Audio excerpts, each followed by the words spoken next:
हुसैन, मुझे ये बता, वो कौन सी फील्ड है जिसमें औरत काम नहीं कर सकती? वो फील्ड है फायर ब्रिगेड। Fire brigade? वो कैसे? वो ऐसा कि औरत का काम आग लगाना है, बुझाना नहीं। तेरी इन्हीं हरकतों की वजह से ना तुझे कोई मुंह नहीं लगाती। कोई बात नहीं, मैं यही सोच के सब्र कर लूंगा कि मुझे जन्नत में हूरें मिलेंगी। बेटा, अगर जन्नत में हूर चाहिए ना तो मोहल्ले की नूर का पीछे छोड़ दे।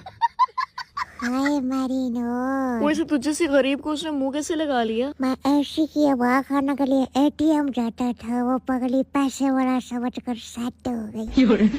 अगर इन बॉक्स में जानो मानो से बातें होगी, वो बच्चों के नाम रख लिए और उन्हें सिरिलैक्स खिला लिया हो ना, तो जाके यूट्यूब चैनल राबेल आरके को सब्सक्राइब कर लो, लिंक बायो में है। तो फिर क्या बना तेरी नूर का? हाय, उसकी वजह से तो मुझे नील पड़े हुए हैं। क्यों? हाय, क्या बताऊं, कितना तोहफा देती है ये मोहब्बत भी। जुदाई अलग, तन्हाई अलग, और अगर पकड़े जाओ तो उसके बाद